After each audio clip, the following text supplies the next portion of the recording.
한 주 동안 잘 지냈습니까? 3D 프린팅의 이해활용 6주차 강의를 시작하도록 하겠습니다. 네, 벌써 6주라는 시간이 지나가고 있습니다. 처음 그 1강을 시작해서 우리가 인터넷 강의를 처음 접했을 때 저뿐만 아니라 많은 분들이 어색하고 낯설었으리라 생각을 해봅니다. 많은 학생들이 저에게 쪽지, 메일, 메시지 등으로 내용들을 많이 주고받았는데요. 돌이켜보면 모두가 처음 시작한 그 것들이라 어려웠으리라 생각을 해봅니다. 이제 5월 4일 그 대면 수업이 시작될 텐데 그때까지 모두가 마음이 봄처럼 따뜻하기를 기대해 봅니다. 지난주에 이야기했듯이 오늘 강의 내용은 3D 프린터의 코딩 프로그램이라고 안내드렸던 그 슬라이싱 프로그램에 대해서 한번 들여다보고 또 몇 가지 설정에 대해서 한번 살펴보도록 하겠고요. 프린터 종류 중에 FDM 방식의 소재에 대해서도 한번 알아보도록 하겠습니다. 그리고 FDM 기계와 DLP 기계가 어떻게 다른지도 한번 보도록 하고요. 프린터의 그 사용 분야와 또 그 결과물에 대해서도 한번 보도록 하겠습니다. 그리고 프린터를 활용해서 학교에서 진행되었던 프로젝트에 대한 결과물도 한번 보도록 하겠고요. 3D 프린터를 활용해서 적용된 몇 가지 결과물에 대해서도 보도록 하겠습니다. G코드 파일을 생성시켜주는 그 슬라이싱 프로그램에 대해서 한번 살펴보도록 하겠습니다. 이름은 Simplify 3D입니다.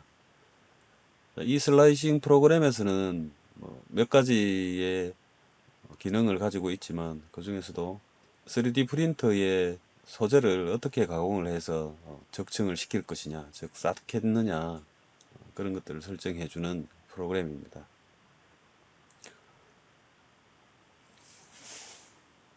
다음 영상을 통해서 어떻게 적정할 것이고 그 세팅이 세부적으로 어떻게 이루어지는지 간략하게 한번 살펴보고 또 출력할 때의 그 사전 테스트하는 것들을 한번 보도록 하겠습니다.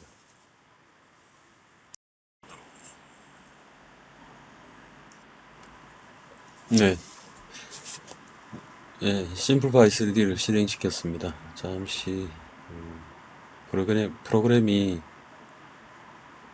실행되는 동안 잠시 기다려 보기로 하겠습니다.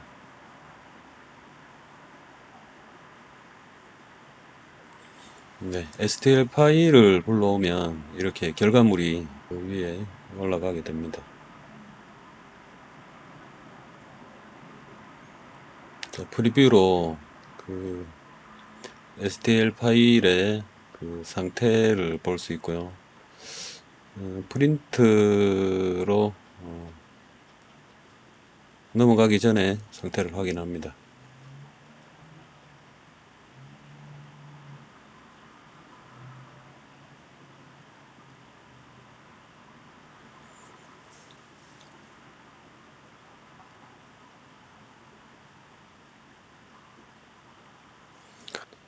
이것은 적층이 되어지는 그 순서인데요.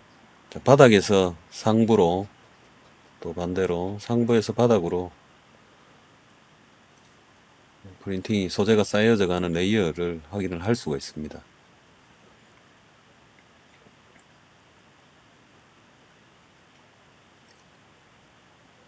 네, 슬라이드 바를 움직여서 임의로 조정도 할 수 있지만은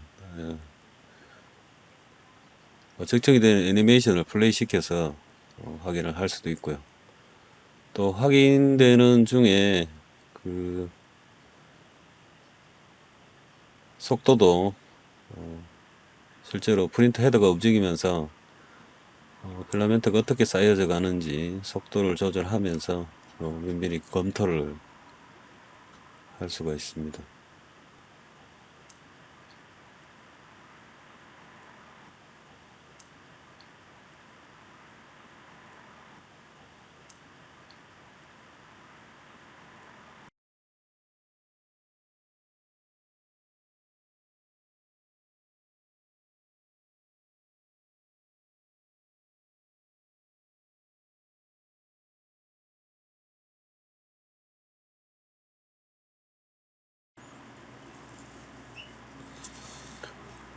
네, 애니메이션에서 이제 지금 슬래싱 프로그램 내부에 그 세팅되어져 있는 값으로 적정되는 그 것들을 진행 사항들을 살펴볼 때 쌓아지는 형태의 보강이나 충진이 어떻게 되어지는지 그런 것들을 확인을 하면 됩니다.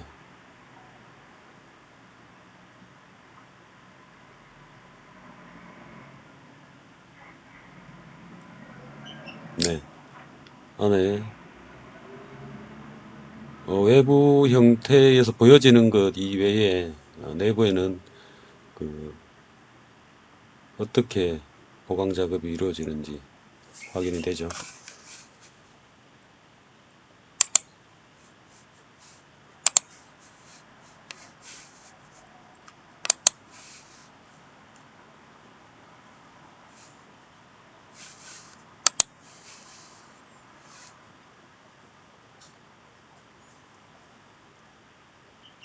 네, 좀 빠르게 확인을 할 때 스피드를 조정해 가면서 자동 애니메이션으로 확인을 하고 있습니다.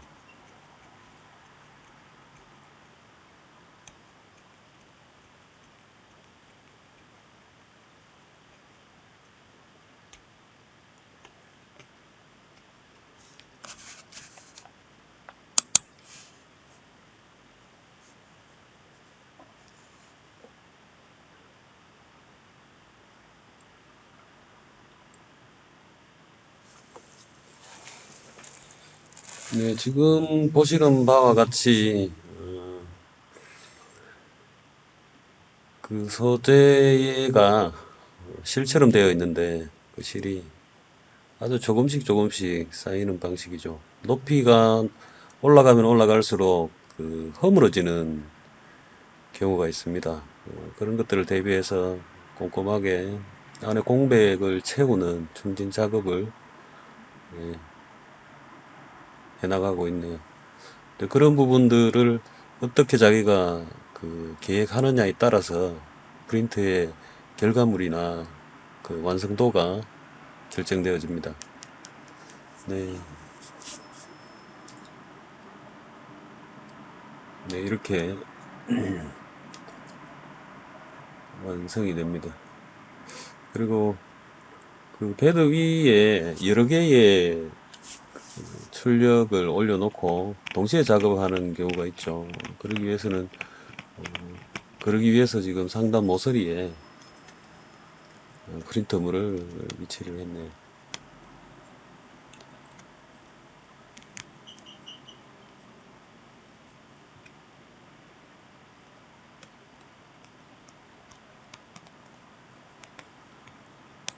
네, 이렇게 확인이 되면 SD 카드나 보조 매체에 저장을 하게 되는데 지금 실제로 이제 그 카드가 삽입이 안 됐죠. 예, 이 파일의 위치를 찾아서 SD 카드에 저장을 하면 됩니다. 다음은 이거는 이제 층을 쌓아서 올라가는 그 내용들을 세부적으로 세팅하는 것입니다. 지금 보는 그 값은 노즐의 사이즈인데요. 0.4mm죠. 이거는 그 프린트 기종에 따라서 미리 결정되어지죠. 밑에 이것은 그 압출량인데요. 그 압출되는 양을 조절함으로써 그 결과물의 밀도를 좌우하게 됩니다.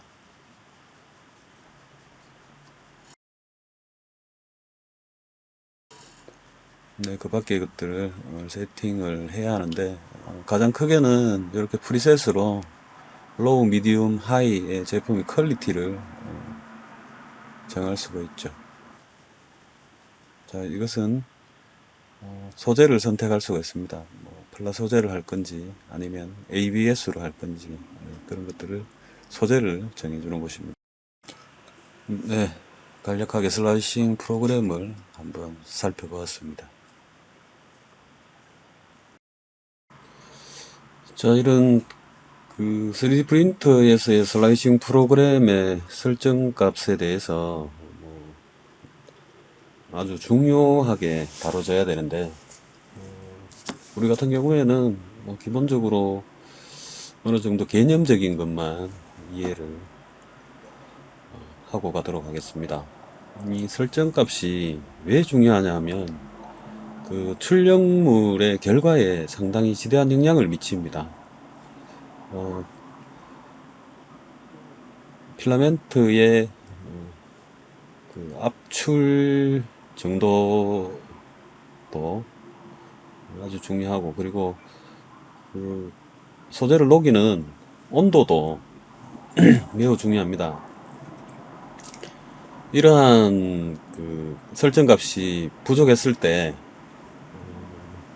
출력물이 제대로 나오지 않는 그런 결과가 나오게 되는데, 사례를 통해서 몇 가지 이야기해 보도록 하겠습니다.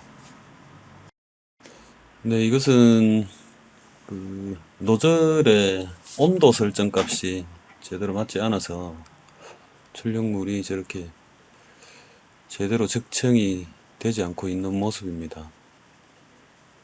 적정 값을 그 형태나 기기가 놓여져 있는 온도의 상황에 맞추어서 몇 번 테스트를 거쳐 봐야 됩니다. 그래서 저렇게 정상적으로 나오는 적정 값을 찾아야 합니다. 이것은 출력물이 정상적으로 나왔을 때 이런 형태를 띠게 됩니다. 이 필라멘트 굵기를 설정해 주는 값이 있는데, 이 FDM 방식의 단점 중에 하나가 표면 처리가 저렇게 매끄럽게 되지 않는다는 게 단점입니다. 자, 다음 그림은 굵기가 너무 가늘게 나와서 원래 기대하는 결과물과는 다르게 영 엉뚱하게 저렇게 작업이 엉망으로 되는데요. 좀 전에 있었던 요 그림과 전혀 상이한 결과물이 나타나게 됩니다. 그래서 프린터를 우리가 출력물을 스타트를 하게 되면은 길게는 수시간에서 수십 시간이 걸리니까 계속 적정되고 정상적으로 쌓여져 가는 것을 일일이 실시간으로 지켜볼 수가 없죠. 그래서 설정 값이 어떻게 결과물에 미치는지 항상 테스트를 해 봐야 되는데, 그 테스트하는 시간도 결과물을 뽑을 때 시간하고 같은 시간이 걸리기 때문에 간단하게 테스트를 통해서라도 미리 결과물을 예측을 할 수 있도록 되어야만 합니다. 그냥 프린트 버튼만 눌러서 결과물이 단번에 완벽하게 나오는 것은 아닙니다. 그런 점들이 좀 단점이긴 하는데, 이 프린터도 3D 프린터도 어떤 기능사라든지 국가 고시 자격증을 필요로 요하는 아주 전문 인력이라는 게 이런 것들 이유가 있습니다. 지금부터 설정 값이 제대로 이루어지지 않아서 프린트물에 실패한 사진들을 몇 가지를 한번 보도록 하겠습니다.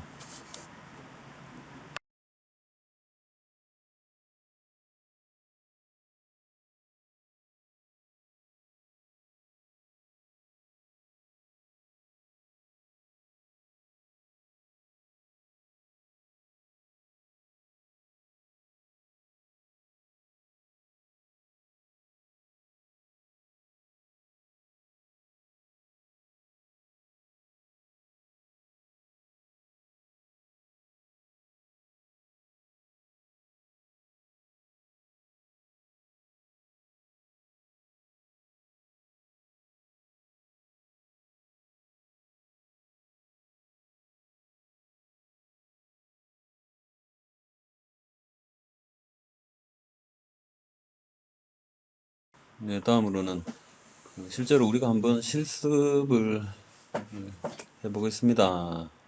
나는 그때 사용되는 그 플라라는 이 소재에 대해서 어떤 특징이 있는지 또 구체적으로 어떤 건지 한번 영상을 통해서 한번 살펴보도록 하겠습니다.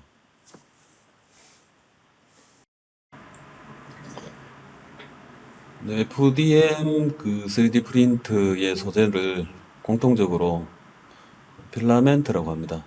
필라멘트는 저렇게 둥근 릴에 감겨져 있습니다. 그리고 색상도 종류별로 다양하진 않지만 상대적으로 뭐 DLP의 소재보다는 컬러들이 저렇게 다양하게 나옵니다. 필요한 색상을 선택해서 쓸 수 있고요. 이 소재를 한번 부르뜨려 보겠습니다. 이렇게 큰 힘을 가하지 않고도 네, 저렇게 쉽게 부러집니다.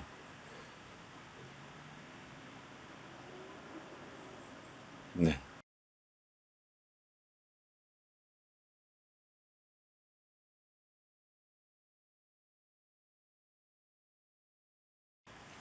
이런 필라멘트 형태로 되어 있는 소재들은 FDM 기계에서 주로 사용을 하는데요.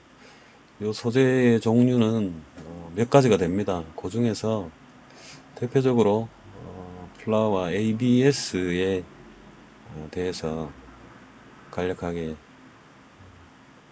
어떤 그 장점과 단점이 있는지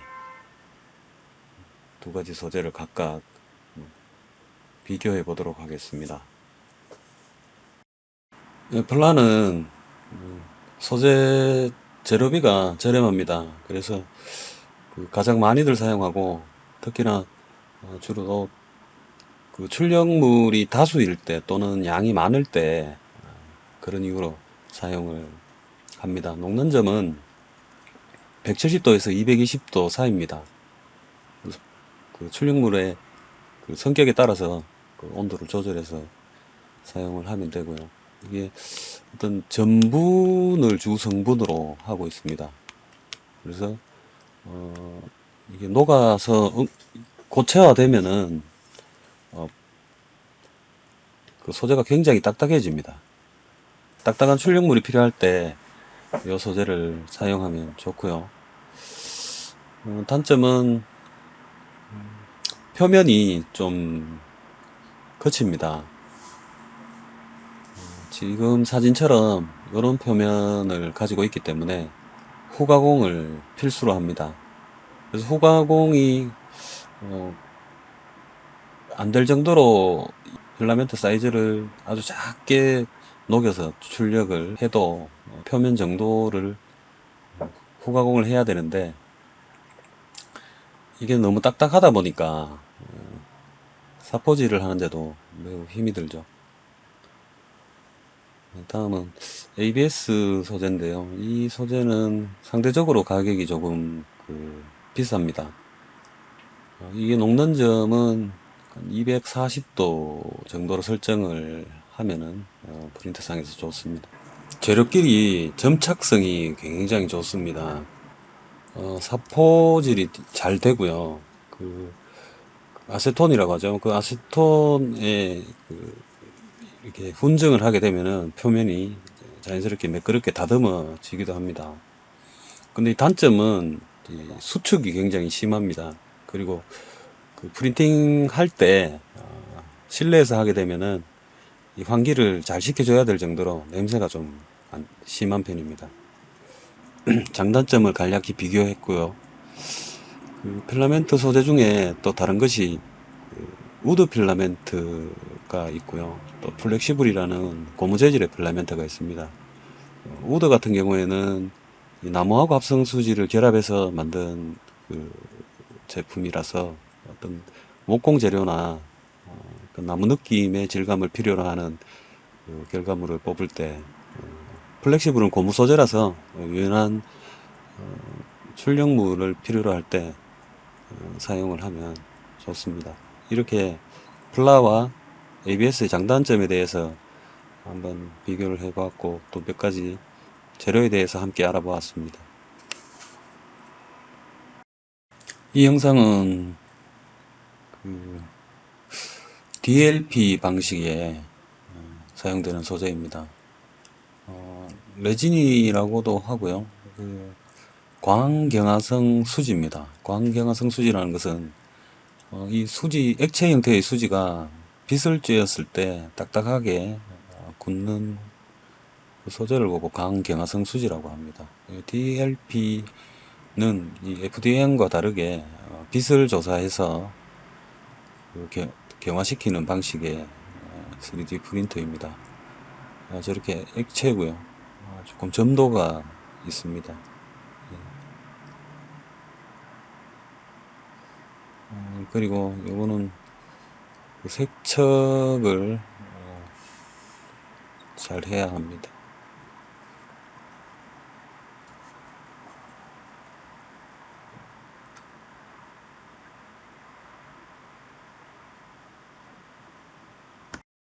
지금부터 FDM 프린터기와 DLP 프린터기의 기기의 비교 영상을 보여드릴 텐데요. 이 기계 같은 경우에는 그 앞전에 봤던 그 기기보다 사이즈가 큽니다. 그 사이즈가 크다는 것은 출력물의 크기를 훨씬 더 큰 것을 출력할 수 있다는 거죠. 작은 게 보통 한 200만원 정도에 그렇게 가격한다면 얘는 한 1000만원대 이상의 가격대가 형성이 되어 있습니다. 다음은 DLP 기계인데요.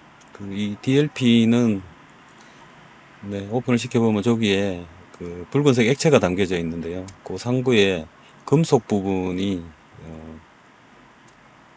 그 출력물이 접착이 되는 부분입니다. 레이저 형태의 빛이 이제 쬐지게 되면은 저 수지가 굳으면서 저 금속 판에 출력물이 붙게 됩니다. 이 영상은 그 DLP 방식의 프린트로 출력한 결과물인데요. 실제 사람의 얼굴 형상도 뽑을 수 있고요. 저것은 이제 스캐너를 통해서 3D 스캐너를 통해서 사람의 얼굴 촬영을 한 다음에 뽑은 결과물이고, 슈퍼마리오 같은 경우에는 이 오픈소스의 STL 파일을 인터넷에 다운받아서 출력한 DLP로 출력한 모델러입니다. 이렇게 이 외에도 FDM과 그 DLP 이외에도 몇 가지 방식의 훨씬 더 퀄리티 높은 그 출력물들이 있는데요. 대면 수업 때에 그 다른 방식의 그 프린터들을 한번 더 직접 우리 눈으로 어떤 것인지 한번 같이 보는 시간을 가져보도록 하겠습니다. 네, 이것은 3D 프린터를 활용을 해서 공모전 과제에 출품 되었던 작품입니다. 보도록 하겠습니다.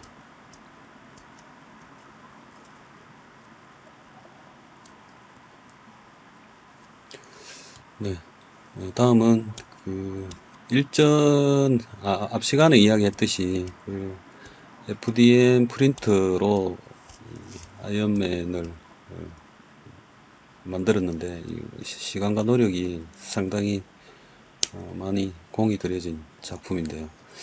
말씀드린 대로 플라 소재가 아주 딱딱한데도 불구하고 저런 표면 후처리 가공을 한 것을 보면 상당한 노력이 보여지네요. 예술관 1층 로비에 전시되어져 있는 작품입니다.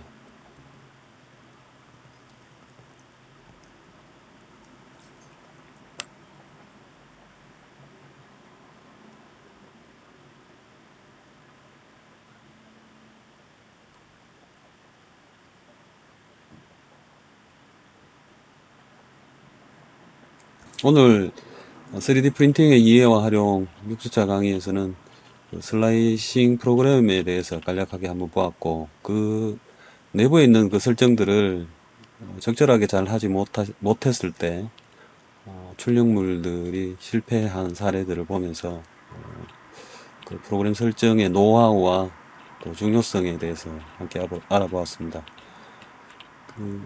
FDM 프린터의 소재 중에 플라 소재와 ABS 소재에 대해서도 함께 알아보았고요.